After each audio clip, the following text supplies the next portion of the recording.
skill mapping sessions.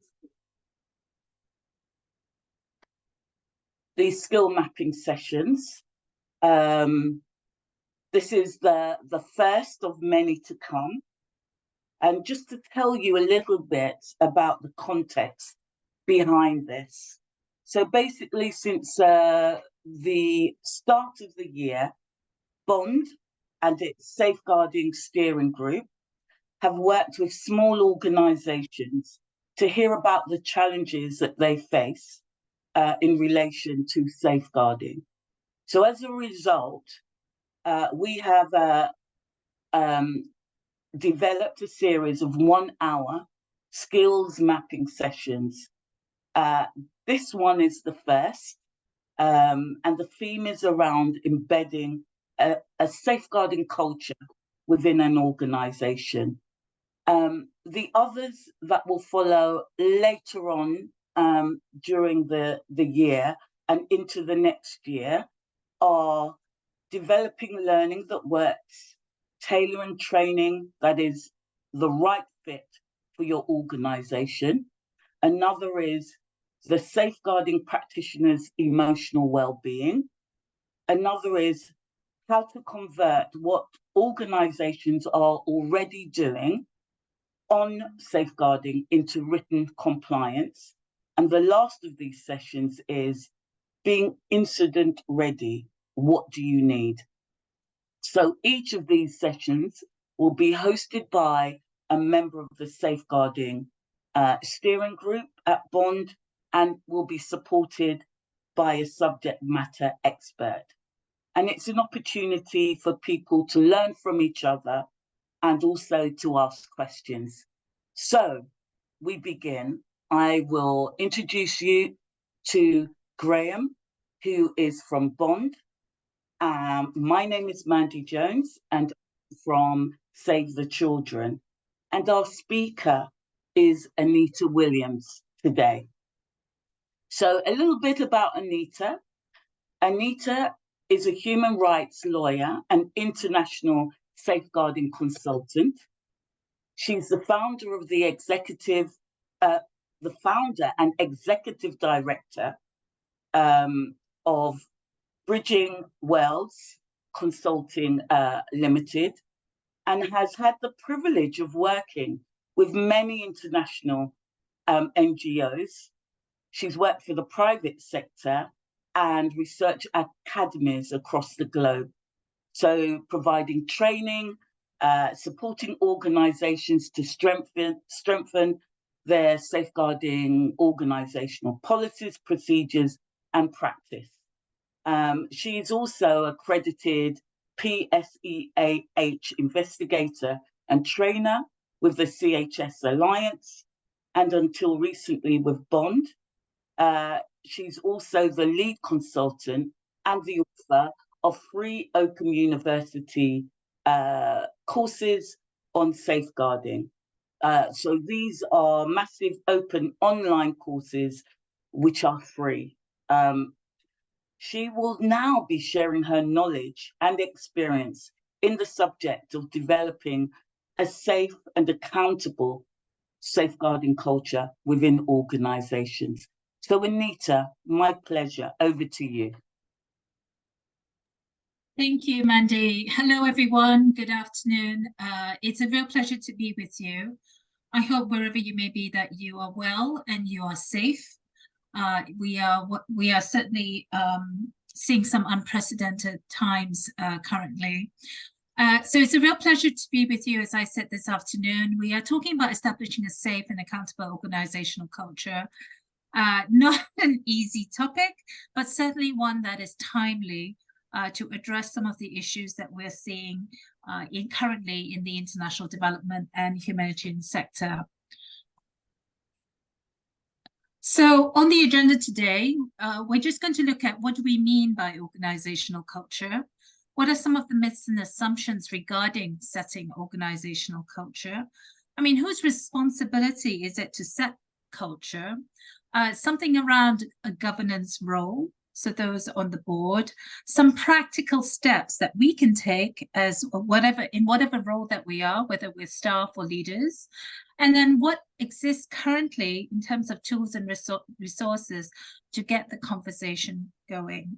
So a few things here, and I really would appreciate as well if you could think of some tools and resources that you can share at the end of the presentation, because this is very much about a learning process for all of us. So today marks a significant anniversary, the 18th of October. I don't know, I can't see the chat box, but I wondered whether you knew why today is a significant anniversary. If you think back to 5 years ago, we had the very first Global Safeguarding Summit here in London. It was the first of its kind, and really putting safeguarding on the map. Not here just in London, but certainly on the globe, where the title was Putting People First, Tackling Sexual Exploitation, Abuse and Harassment in the Aid Sector. And during that time, it was DFID, now FCDO, introducing their enhanced safeguarding standards, but moreover, it was the commitment of other institutional donors, private financial institutions, research academies, the UN, the World Bank. They were all committing to putting people first.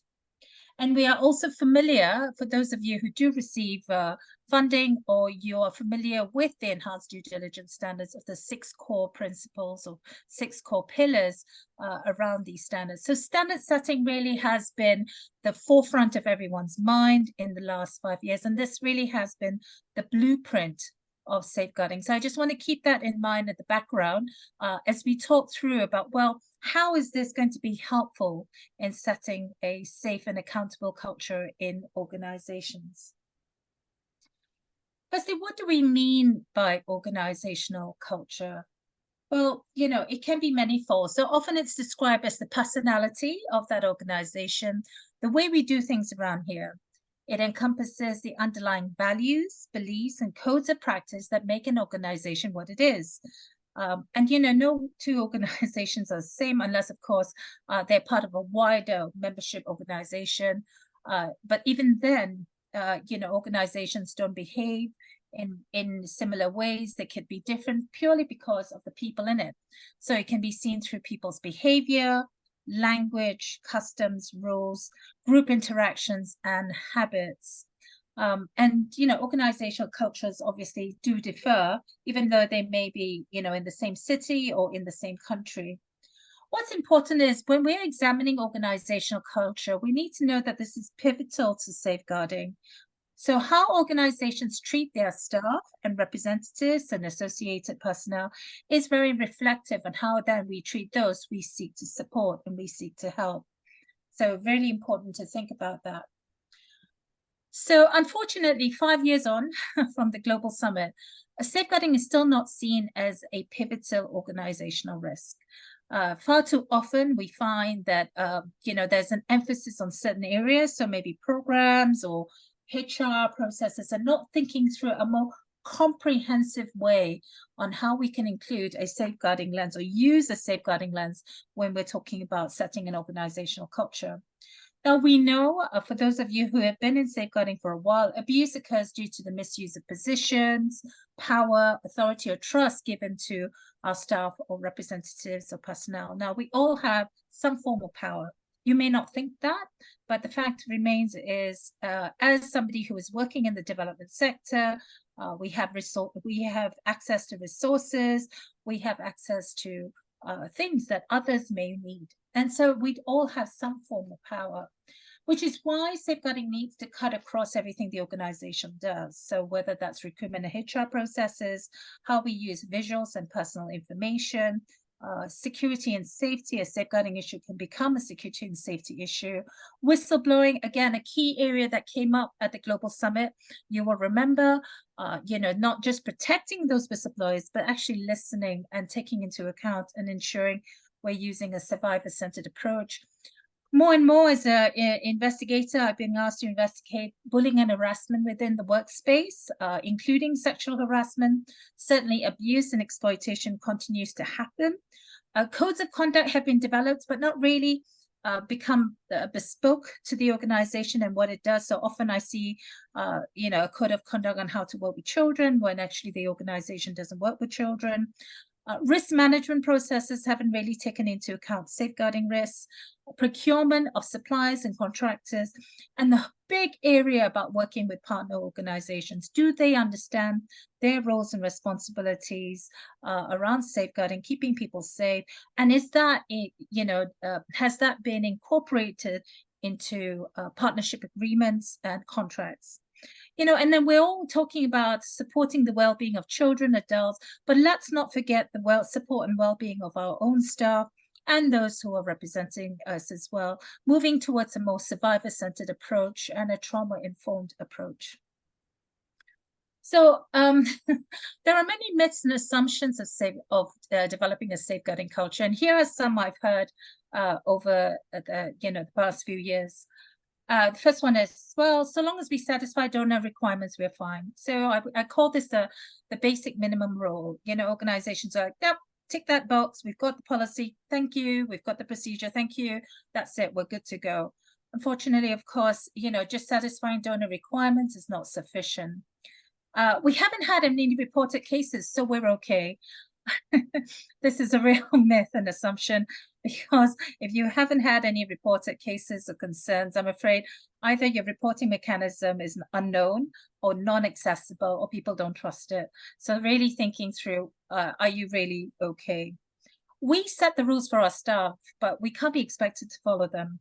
And again, I've seen this so often where, it's okay to investigate the issue, the misbehavior of staff lower down the rung, but when it comes to those in leadership roles, well, those rules don't apply. And of course, inconsistency of application of rules means inconsistency of how the consequences are and the lack of accountability in the organization. All our work is through partner organizations. Their staff's behavior is their responsibility, not ours. Now, we know, if you are familiar with enhanced due diligence standards, that our responsibility doesn't end just because we fund partner organizations or implementing partners in the work that they do. We have a role and responsibility to strengthen capacity and to help them monitor and learn their own the behavior of their staff as well. And so and more again, I find organizations at partner level can't actually report to donor organizations. What they're actually doing is they're reporting concerns to donors themselves. So donor whistleblowing and hotline numbers and email addresses are currently being used more and more, because partner organizations or staff within partner organizations find they don't know where to go because of concerns that they have around behavior or misbehavior.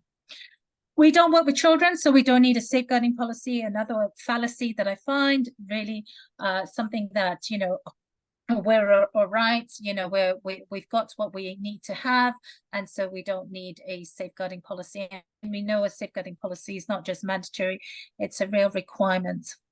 We haven't got any whistleblowing mechanisms because we're a small organization.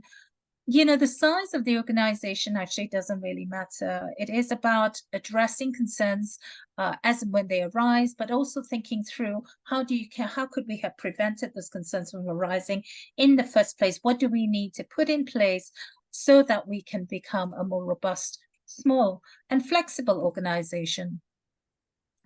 Our board is made out of very important people, and they're too busy for training. Often I'm asked to undertake training for boards as almost like a last resort, and I'm given, I don't know, 30 minutes of their time, and I will refuse to do so, because that's just insufficient time to deal with such important matters such as governance, leadership, and safeguarding. Our code of conduct has been signed by anyone. So it's great that under the enhanced due diligence standards, codes of conduct need to be signed and evidence that they are understood. However, more and more I'm finding that codes of conduct are signed electronically as part and parcel of contractual documents, and they're not really properly understood. They are being signed off because people need a job or need a role, and there's not proper embedding of, do's and don'ts regarding behavior. Another case I dealt with is we are family at the office and it's okay to make jokes about people. It's never okay to make jokes about people. And sometimes, the culture of the organization is such that this sort of culture becomes acceptable because there are certain people in leadership who demonstrate this misbehavior, and others have to emulate, otherwise they don't fit in. And it's a real issue for newcomers and others from the outside looking in, because they feel uncomfortable, even though those jokes may not be directed at them. And these are inappropriate jokes. And then, we are a diverse, inclusive organization. So recruiting persons of color, persons with various disabilities, but really, are they in positions of authority and power to bring about effective change, and working together with them? Are their voices really being represented? So, I mean, these sort of 10 little quips that I've put here are just some of the issues that have come up over the last couple of years when safeguarding is being talked about more and more. And the emphasis is not just about having your documents in order, but really about embedding and building that organizational culture that's safe and accountable. So whose responsibility is it to set that culture? Well, I think we need to start off the fact that we all owe a duty of care to each other and those we seek to serve. Everyone has a right to be treated with dignity and respect. I think we can all agree to that. In terms of standards, I think it's important to look back on the IASC PSEA Task Force Principle 6, where it says workers are obliged to create and maintain an environment which prevents sexual exploitation and abuse and promotes the implementation of their code of conduct. So this is very much about a collective responsibility in order to build that safe and accountable culture. It goes on to say managers at all levels have particular responsibilities to support and develop systems which maintain this environment. So when we talk about managers here, I don't think we're just talking about line management. I do think we are talking about any form of supervisory or management role where, there's some form of seniority or some form of influence. You have a particular responsibility to support and develop systems which maintain this environment. So what then, how then can we ensure, sorry, I don't know why this is, there was a type, sorry, okay. In terms of steps to be taken, here are some of the things that we can do practically, in order to develop a safe and accountable culture. So providing safe and accessible means for people to raise concerns, listening to complaints and concerns as and when they arise, and ensuring that they are kept confidential, address concerns in a timely manner. I think timeliness is a huge issue for organizations. Whether big or small, I have seen where there has been a delay in responding to complainants and putting steps into place. And what that does, it means that as an investigator, when I come along and I'm obviously interviewing witnesses, oftentimes there is a real a disappointment with the organization that they're working with. They're already disappointed or upset with the behavior of a particular individual, but more disappointed with the organization, which doesn't bode well for organizations, particularly if they're doing incredibly important work. I think it's important to use language that's more inclusive. I've heard, we are HQ, those are country officers, they do things differently. That's very divisive.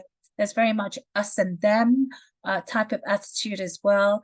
I think we need to be using more inclusive language that only, these things don't happen overnight, but we need to check ourselves in terms of making sure we're more inclusive in our language. Challenging stereotypes about people, places, and practice and behavior. So this is hugely important. We all come with our biases, with our prejudices.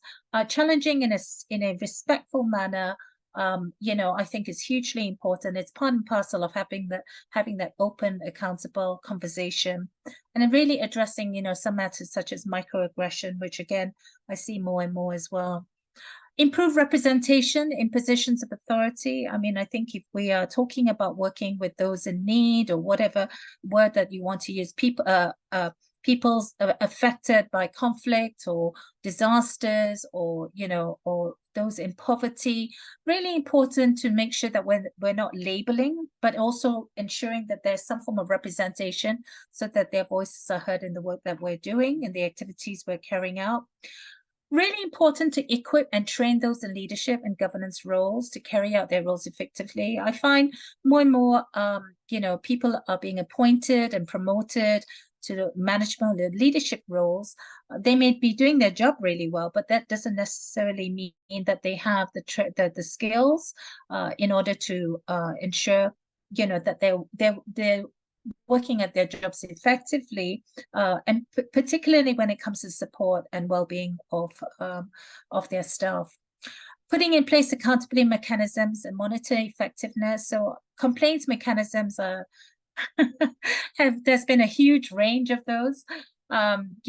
Suggestion boxes which don't use the word complaint, for example, being stashed away, in the CEO's office or something.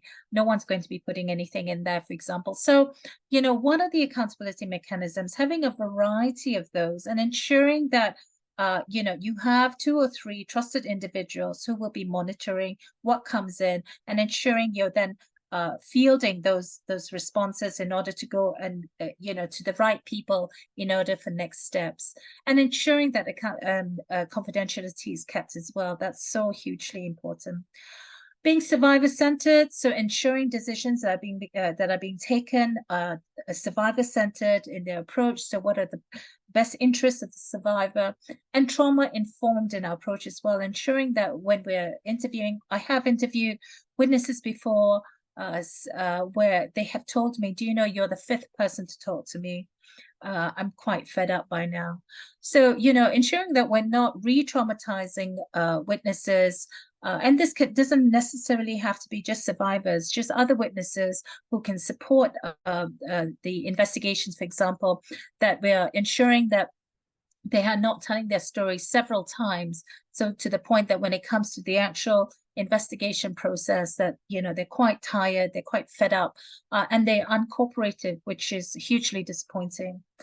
And then last but not least, learning for past concerns, particularly from near misses. I think more and more we need to be more aware of those near misses, ensuring that, for example, harm could have happened but didn't happen, thankfully. So what do we need to put in place in order to prevent harm from happening, again?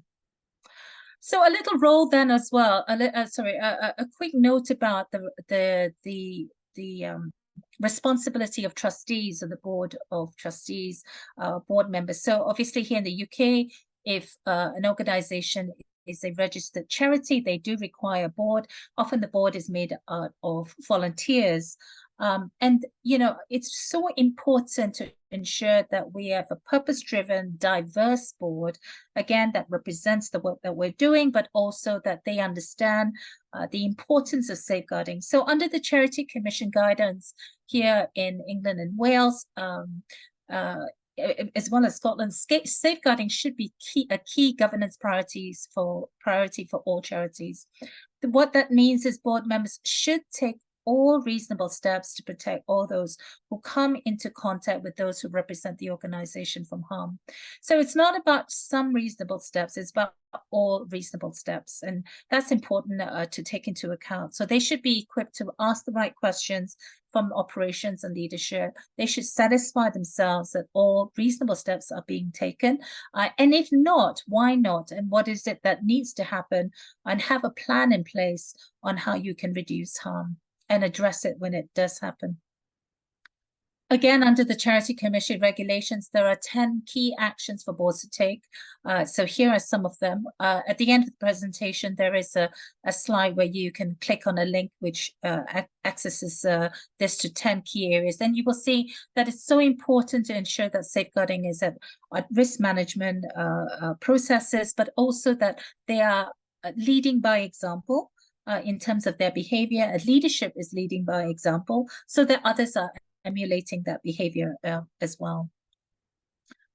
Okay, so we come now to some tools and resources that are available. I'm afraid, unfortunately, there's not enough tools and resources available. There are some, and there's a lot being written about it. So there are a few blogs out there as well. But the tools and resources that are available been really being used effectively. So, for example, Bond's developing and modeling a positive safeguarding culture, a tool for leaders, which I'm going to hand over to Graham in a minute for him to talk to. The other exciting toolkit, I think, is the anti-racism and decolonization. We cannot address safeguarding if we don't look at the root causes. And the root causes are about inequality. It is about the fact that much of the work that we do in international development is based on the past colonization of the UK particularly. And so we need to be addressing some of those underlying issues in order to ensure we're building a safe and accountable culture. Another tool is the NCVO Approaching Equality, Diversity and Inclusion Toolkit. Really important to, are we clearly defining what this looks like on EDI and what it is that we need to be doing? ActionAid has 10 feminist principles, really helpful, truth to power, sharing of power, some really exciting principles that we can look at in order to, again, include into building our culture.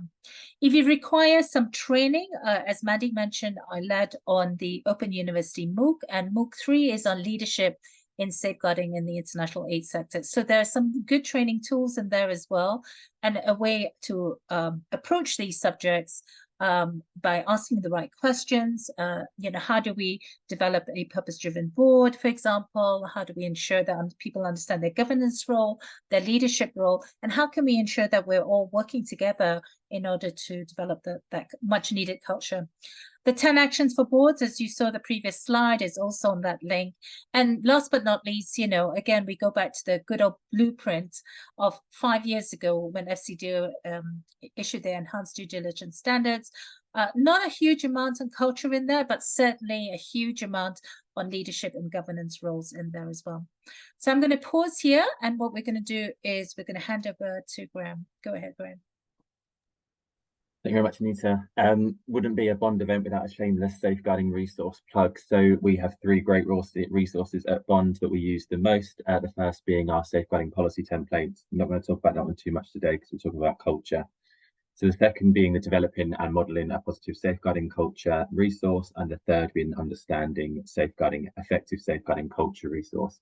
Anita, if you'd like to flip on. These resources are split into 2. So we've got the leadership tool, which is solely used to designed solely to be used by those in a position of leadership within your organisation. So right at that top-down approach, and it's a formal facilitated conversation which takes you through. Sadly, I don't have time to be able to walk you through that today, but there's plenty of videos on that on our website. As I said before, it addresses culture in a top-down approach, so we know that it needs to come from our leadership end to be able to infiltrate throughout the organisation, and that's what that tool does. Our second tool, again, is a discussion-based tool, and it can be used by all levels of employee within the organisation, and it can be used in a cross-team approach. It allows staff to be critical of the current safeguarding culture that they've got. We've done this session with some really interesting organisations, including FCDO, and it really allows people to open your eyes and actually understand that we are currently sat at minimal or non-compliance, and we need to get up to being that effective safeguarding culture. Supports organisation understand where they are in their culture journey, and also it addresses culture from a whole organisational perspective at all levels and not just that top-down approach. The tools are used separately but can also be used in conjunction with one another. So one being that the culture tool can be a good starting point to be able to give information to our leaders so they can use that information when they're using their leadership tool. And the second is that although our leadership tool, which is that developing and modelling a positive safeguarding culture for leaders, has a both small organisation and large organisation sort of pathway, which sort of tailors it to those size of organisation. We realised that there is some super small organisations on this call, and we think that the culture tool is a really good place to start. Anita, if you could flip the slide on. So the leadership tool, the developing and modeling a positive safeguarding culture tool, it has 6 sections and it's a big investment of time. I'm not going to not suggest that from the beginning. It takes 2 to 4 hours to complete each section, and there's obviously 6 of them. So it's an investment of time. But everyone that's used it has seen a really good impact on it.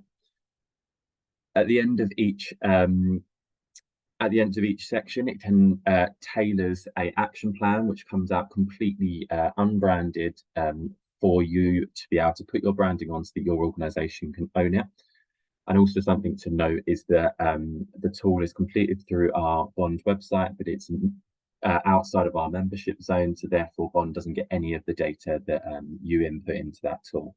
Important messaging to put across there, because we know that when we're doing these tools, we're laying our organizations quite out there, and we want people to be able to use it. Something to be mindful of, though, if you are completing this tool, is not to delete your cache, because it disappears from any saved work that you've done. So that's the leadership tool. And Anita, if you could move us on to the culture tool. Again, I realize I'm talking about these very quickly and also in the abstracts. Please take a look at them afterwards.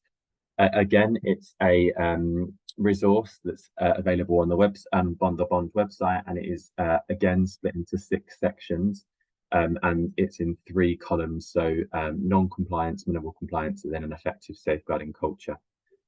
And we identify that behaviours that are often indicative of organisation culture sometimes can be minimal compliance. So we just want to sort of address that by sharing some examples, but we realise that the examples on the list aren't exhaustive. So as I said before, the tool could be used standalone or to support the safeguarding leadership tool. I think that's all from me, but I'll also send out the links to those tools so you can have a good look through, and any questions specifically on them, feel free to reach out to the safeguarding inbox at Bond. And I can support you with those conversations. But yeah, back to Right. Sorry, before we go back to Anita, there is just a very quick question. I think it's in relation to the tool that says, do they kind of look at how to manage being a good partner, decolonizing funding, sort of balancing due diligence requirements? So do they have a kind of partner's perspective as well? These sessions in particular, so these skills mapping sessions that we're setting out, obviously this being the first, doesn't focus massively on partners. That's not to say that this won't grow and we can potentially do that in coming into our 24-25 strategy at Bond. However, these 5 sessions don't include that.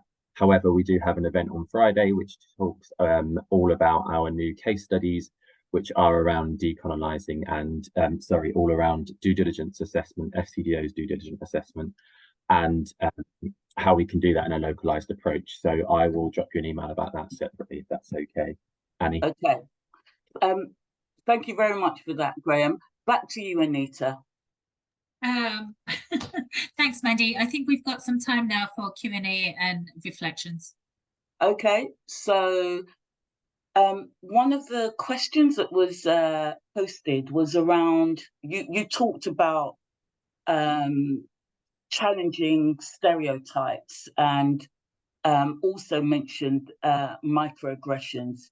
So one of the questions is, can you share some of the techniques that you might have used or think are useful to use? Yeah, sure. Maybe and apologies, the title didn't come out on that slide. I'll amend the slide. I noticed a lot of people would like the slides. I think what we'll do is we'll certainly share the resources slides so you can have a click through. Forgive me, I'll just share again my screen.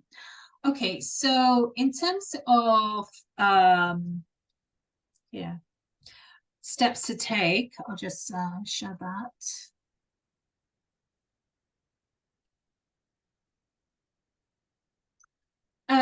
In terms of, was the question about stereotypes? Yeah. So it's really, you talked about challenging stereotypes. Yeah. You did reference microaggressions.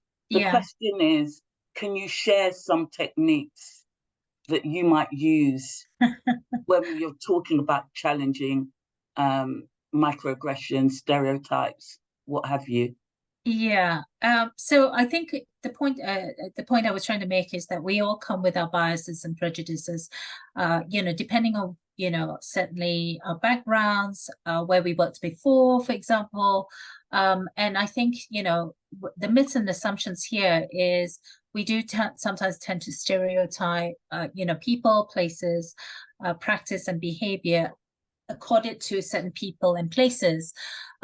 When we're talking about microaggressions, I think often, there is a point about comments being made that are unintentional, which obviously can cause hurt and harm. Now, many of these, if these happen in the workspace, I often find that if people have been listened to and, there was some form of mediation and or safe space that people can listen to how the other person was affected by a remark which was unintentional, oftentimes an apology and an opportunity to make good is helpful. More and more, however, microaggressions are going unchecked and then they become to full scale, huge, not huge, but bullying and harassment, and that's when it becomes untenable and becomes a real issue. And I think more and more safeguarding advisors and support persons, focal points are having to deal with these issues, which could have been addressed at a much earlier stage. So I think that was the point I was trying to make. Thank you.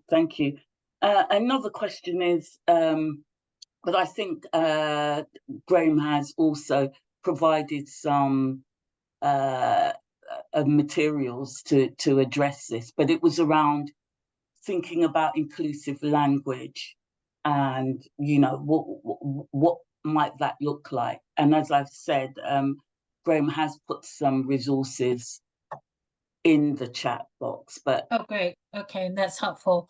I think being inclusive resources, the two, or in fact the three I would look at the anti-racism and decolonizing toolkit, the NCBO tool, and ActionAid's 10. Now, these are such a few. You're probably, I think those are on the call, maybe, may know of other tools and resources. So feel free to share that on the chat as well.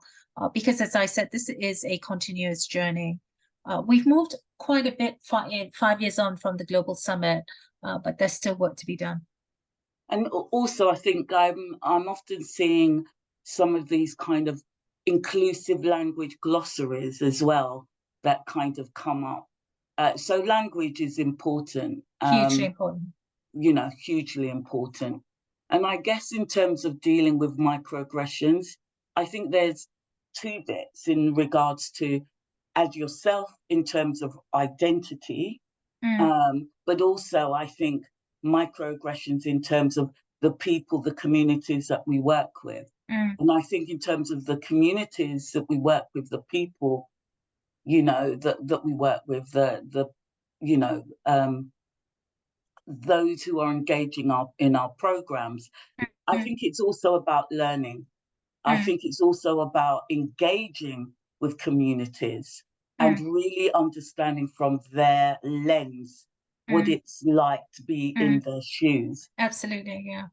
In regards to, as staff, as workers, and as people of colour, as, dealing with difference and diversity, those kind of microaggressions that, we face on a day-to-day basis, sometimes, yes, you can call them out and you do that directly. Sometimes I think it's really important the people that are around them to be a kind of active bystander and be able to challenge on behalf of the person subject to those microaggressions. So that's my contribution. And I think, others on the call might have, other ways in which they might deal with microaggressions as well. Yeah. Mandy, if you don't mind, I'm going to respond to something that Emma Beecham has said, if that's okay. Emma, thank you so much for sharing the interaction resource toolkit or tool. That's really helpful. Thank you. You've talked about something that's really relevant, actually.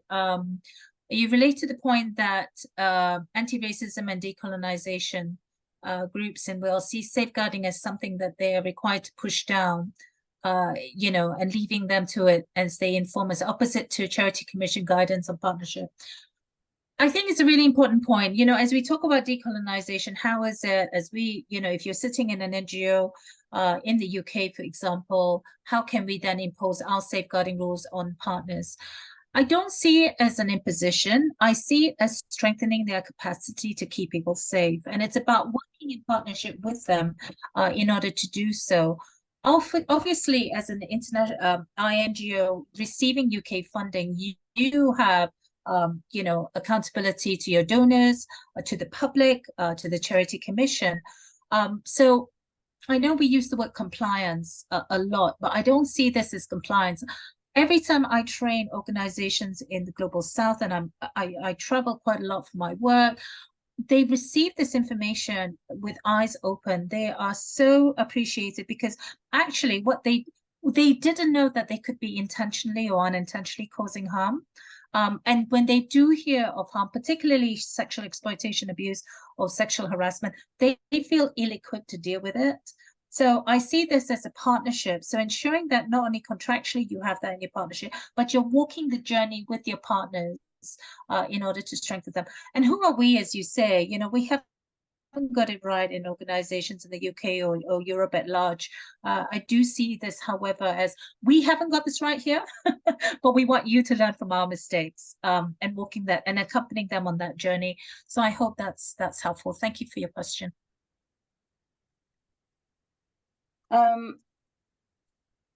Now, I think that Abida is asking, you know, what is microaggressions? You know, what precisely do we mean by that? Yeah, Mandy, did you want to? I think you started that about how you can address. I'm using it as how you can. So there are remarks which can sound disrespectful and can cause hurt, even though it's unintentional. And those remarks often come from prejudices, you know, unconscious or conscious bias. So that's how I would explain it. Yeah, and I would agree with you. There are, you know, there are slights, there are, you know, looks, there are certain behaviors, there's certain comments. Yeah, you know, and as I say, you know, it can be something that you can go through. They can be very subtle. They can also be very overtly, you know, aggressive as well. And I think just coming into that whole thing around power, the different types of power, it's also a way of thinking, well, why, you know, there's some sense goes back to kind of colonial days where there is a sense of I can do it because I can. I have the power. And so it's really important to look at how we are utilizing our power, personal and those invested in us. Yeah, By absolutely. the work that we do. Yeah. Should we take another question? There doesn't seem to be another question in the chat. I wonder if anyone would be brave enough to come off mute and ask a question. Mandy, I think there's a couple. There's a couple. There are a couple, yeah. I'm happy to respond. So Christine says about on the slide of the umbrella, I do not understand visuals and personal data. So just Christine, hi, and thank you so much for your question. So in the usage of, I mean, communications for fundraising, for advocacy, for campaigning, we use visuals, so photos, videos, and personal information about people that we work with in communities, which often there is a huge power imbalance because, of course, as you know, organizations who have access to resources, we come along with cameras, and we're obviously we're needing this information What we're saying is we have to risk assess prior to any sort of photography trip or gathering of personal information. I mean, that can even be for research, monitoring, learning, and ensuring that any personal information that we gather is kept confidentially. Any visuals, those we're working with, they're informed why we're taking those pictures, where they're going to be used, who has access to them, do they have a right to withdraw consent, and ensuring that they're giving informed consent, because actually some of those pictures can increase risk to them, particularly if we're working with very vulnerable communities such as domestic violence survivor victims, for example, or people who have been displaced because of persecution, refugees, for example. So we need to ensure that we exercise duty of care when we are using visuals and personal information. And I hope that's helpful. I think there's also, in terms of sharing tips, so there is something that comes from May that talks about the faith-based Christian organizations. There are particular storytelling tools and techniques to engage people in discussions, and using experience in understanding safeguarding responsibilities. So there's a kind of technique that's being shared within the yeah. Thank you, May. And I'm familiar with those because I used to use that before as well. It's particularly working with faith-based organizations. I also use Islamic relief resources when I work with predominantly Muslim-based organizations. Yes, using stories in order to engage discussions, using text certainly can get those stories. I think we need to take it one step more. It's not just getting those conversations, but the how. How then can we ensure that people are kept safe? So good to open those conversations using the stories, like I said, but ensuring that organizations then go, right, how can we prevent, or how can we respond in a way that uses our faith-based values? So that's an important point as well. So there is another question here, and it says, is there any organizations or institutions certifying INGOs on complying with international safeguarding standards? They've already pointed out that Keeping Children Safe is doing this for child safeguarding, but are there any others? Yeah, so yes, there are several organizations. The one that I know of is HCI, so I'll just put that in. So HCI will undertake a certification using the CHS Alliance standard, where there are 9 commitments. Now, often this is done for very large organizations working in the humanitarian sector. And if you want to access DEC funding, you need to undergo certainly some form of certification. Organizations can do their own self-certification, and the next step is for HCI to come in. Now, that can be quite an expensive and time-intensive process. So what most organizations have done is they've adapted FCDO's enhanced due diligence standards in a more simpler form. And you can do that, for example, if you're doing research, you can do that. So rather than 6 pillars, reduce that to 4 and undertake a self-assessment base and benchmark where you are as an organization based on those standards, and get a picture. And often I use a traffic light system of red, amber, and green. And red and amber then can highlight where your risks are in the organization, and then you can develop an action plan. Again, quite a time intensive. My advice would be not to do it on your own. This needs to be organizational representation. So key people across the organization representing perhaps each department of the organization to come and sit down over a self-assessment tool, and being open and honest about that conversation as well, with the mind that this is about developing an improvement plan. A lot of standard setting, though, however, doesn't address the issue of organizational culture. So there, so it's really important then to look at the tools that address those issues, such as the Born Leadership tool or the anti-racism and decolonization, or others that may be on the on the chat as well. So I hope that helps. Anita, in the very few minutes we have left, there is a request to see the slide that looks at myths again. Okay, yeah. And then I think we will close, we will wrap up. So those myths are, just basically based on the work that I've been doing and what I've seen over the course of quite a few years now. So yeah, sure, happy to share that again. Let me see if I can make that from current slide. Yeah. Was there anything particular? No, it was just really about reminding themselves about the myths and assumptions.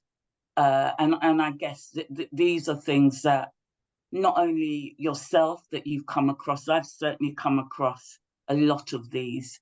And if there's anything that we've learned today, it's about challenging some of those myths and assumptions, and really also thinking about, dealing as well with some of the, microaggressions, to ensure that we are being very inclusive and providing a safe organizational culture. And it's not only for ourselves, but it's also with the partners that we're working with, that we're doing this in collaboration. I think, again, what's been really valuable is the way in which people have shared their resources. There is a wealth of knowledge that is being shown. Certainly, if you look in the chat, people have shared, resources that they've used and that they have known. But more importantly, I think one of the things that I would leave you with is Anita reminded us that, this is the anniversary of first coming together, the Safeguarding Summit on the 18th of October, all those years ago. And how have we progressed?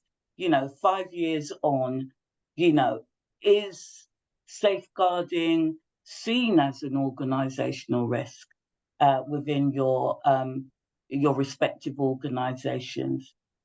Do people understand their roles and responsibilities towards keeping, the organization and the people that we work with safe? So I want to thank you all for attending. I hope very much that you have taken away some things from here. Anita, any last words? Graham, any last words before we close? No, I just want to thank everyone for setting aside time. It's a very, very busy time at the moment.